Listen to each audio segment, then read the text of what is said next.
we are going to be working on probability, and we're going to be trying to figure out whether we are doing one thing or if we're doing two things. If we're doing two things in our problems, we're going to figure out if it's independent or dependent. Remember, independent would be like a spinner, a number cube, a coin. These are things that do not affect something else. If I flip a coin, it does not affect my spinner. If I flip a coin, it doesn't even affect when I flip the coin again. Dependent is where it does affect. It affects the total, okay? So basically, if it says without replacement, do not replace, anything like that, that's going to affect the total. So what we're going to be doing is kind of reading through here, and I'm going to try to do a couple of these, and then I want you to try. It says a jar of marbles has 6 blue, 3 green, and one yellow and 2 white marbles. One marble is selected and then replaced. Then a second marble is selected. So the first thing that I know is this is not simple. I'm doing two things, okay? What is the probability of selecting a yellow marble and then a blue marble, okay? So one marble is selected and then replaced. Okay, so I take it out and I put it back. So if I put it back, that total does not change. Okay, so it's not dependent, it's actually independent. Okay, so number 2 says, what is the probability of rolling a number cube once and getting a number that is even and greater than 2? So on this one, it says, what is the probability of rolling a number cube once? Okay. And then it's giving me a couple of things here, but I'm only doing one thing. I'm rolling the number cube once. That's a simple probability. Okay. Here, this will either be, I can tell, simple or independent, because it's like a coin. It doesn't affect something else. Okay. So what I want you to do is take a minute and go through and write independent, simple, and dependent on each of these, okay? So I want you to find the page if you're virtual and put that on your own paper.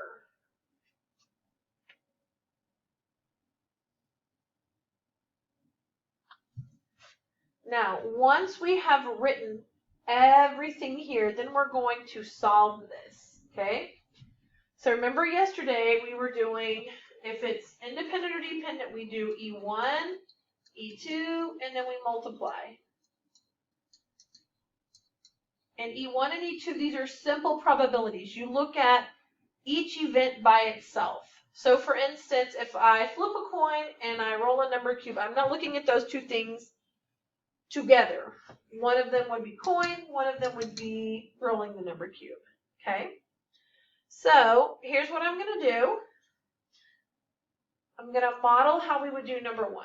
A jar of marbles has 6 blue, so I'm going to do it like this. 6 blue, 3 green, 1 yellow, and 2 white. Now, you can also literally draw 6 B's, 3 G's, a white, and WW for the whites, okay? So, I want the probability of a yellow.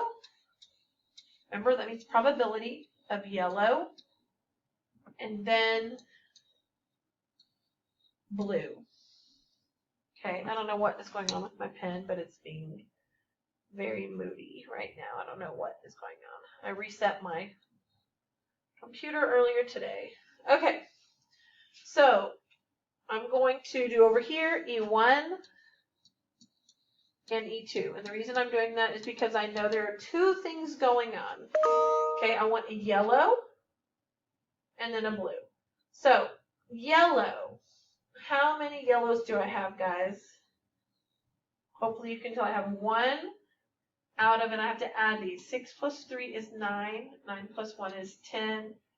10 plus 2 is 12. So, guys, for my yellow, my first event, there's 1 yellow out of 12 total. okay? So I take a yellow, but I replace it. So I still have 1 yellow, okay? My total does not change, okay?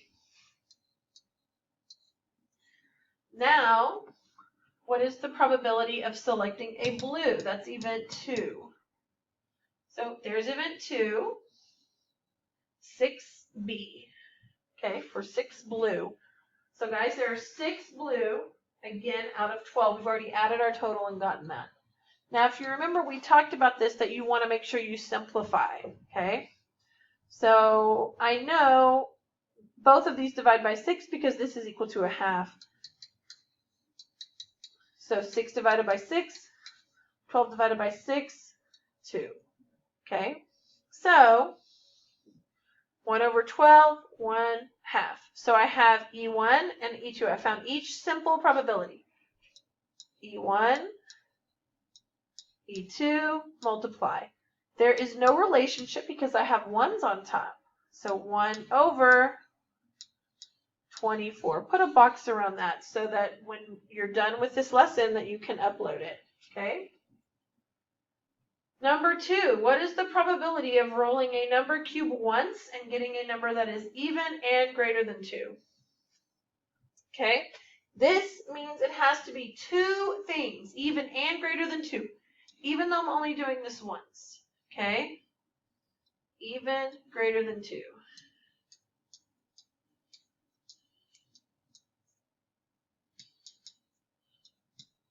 So if it doesn't meet this criteria, we're going to cross it out, okay? So on my number cube, 1, 2, 3, 4, 5, 6. So the number has to be even. It doesn't say or. When it says and, that means it has to be both. So even. So these are even. So it cannot be these, okay? Then it says it also has to be greater than 2. Greater than 2. That one doesn't count. Okay? This is greater than 2. This is greater than 2. So our probability, our total, hopefully we know, is 6. Our numerator is 2. 2 of those are even and greater than 2. So now I'm going to simplify. And I get 1/3. Okay? Hopefully as you practice this, it's going to get easier and easier. Okay? Number 3. The spinner shown is spun twice. Okay? So what I already know is I'm doing 2 things. So this is independent or dependent. But I also know it's going to be independent because remember we talked about independent would be like spinner, number cube, coins. These do not affect other things. If I roll a heads, that does not tell me what I'm going to roll on my number cube. Okay, these are independent. Okay, so the spinner shown is spun twice. What is the probability of getting a prime number and at least 3? So this at least 3, this is going to get some of you. So I'm going to write it out like that. Okay? So, again, since it's a compound event, I'm going to put E1 and E2. Okay? So, guys, prime numbers, remember they have exactly 2 factors. Like, I gave this to my class the other day, 4. I can break 4 down into 2 times 2, right? But I cannot, if I have to use a 1, then that means we're actually at the prime number, okay? So, and I'll also tell you 1 is not prime. So basically, once I'm here, I cannot break this down because it would have to be 1 times 2, okay? If I'm trying to use like numbers with no decimals or fractions, okay? So 2 is my first prime number. This one's neither, as in it's not prime, not composite. This one I can only use 1 times 2. 3, that one is prime because I can only use 1 times 3. 4 is not prime because I also have 2 times 2. Anything else than 1, anything other than 1 will make it composite. Okay? 5, I can only use 1 times 5, correct? And then 6, I can use 2 times 3, so that one doesn't work. Okay? So, if you look here, how many prime numbers do I have? Hopefully you can tell I have 3 prime numbers, 2, 3, and 5. Guys, please make sure you remember what primes are. I know that's not a big focus in 7th grade. I know you've learned it in years past, but we need to make sure we remember it. It's just good vocabulary for us for math. Okay? Now the next one says at least 3. This throws people off. At least 3, guys. So if I say I have at least $3 in my pocket, that means I have 3 or more dollars in my pocket. 3 or more. So if I'm looking at this and it says 3 or more, that means I could, again, speaking of the money, if I have money in my pocket, 3 or more dollars, I would say, okay, I could have 3. I could have 4. I could have 5. I could have 6. 3 or more. Okay? So I have 4 out of 6. Okay, this should be a 6 also. Okay, so one more time. 3, 4, 5, 6. This means at least 3. 3 or more. That's what at least means. That number or more. Okay, now E1, E2, multiply. But I want to simplify this first. Okay, divide by 3, divide by 3. 3 divided by 3, 1. 6 divided by 3, 2. These both divide by 2. 4 divided by 2, 2. 6 divided by 2, 3. So there's E1, there's E2. E1, E2, multiply. E1, E2, multiply. Now these are the same, so remember we have a relationship. So that would be 1 times... Basically 1 times 1, once I cross it out, that represents a 1. 1 times 3, 3, okay? When you cross it out, it's becoming a 1. So there is my answer, everyone. Okay, number 4. Here we go. There are 3 navy, 2 black, and 5 white pairs of socks in a drawer. 3 navy, 2 black, 5 white. Okay. 1 sock is selected, not replaced, and another sock is selected. So we're doing 2 things. This is not a simple event. Okay. What is the probability of getting a navy and then white? Look how I'm taking all these words and bringing it down to this. Probability of navy and then white. Okay. So navy, look here. How many chances do I have of getting a navy sock? Hopefully you can see 3. 3 out of 3 plus 2 is 5. 5 plus 5 is 10. 3 out of 10. So remember, guys, I took a navy, 1 pair of navy socks, so I no longer have 3 pairs. Now I have 2 pairs. Okay, I have 2 pairs of navy socks.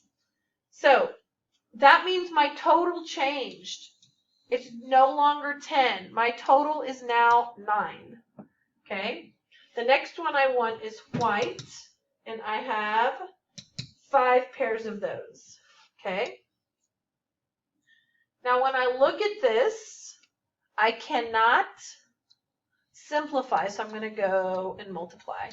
Now the thing is, when I go to multiply, I do see a relationship. Isn't there one right here? And isn't there one right here? These both divide by 5. 5 divided by 5, 10 divided by 5. And there's one right there, right?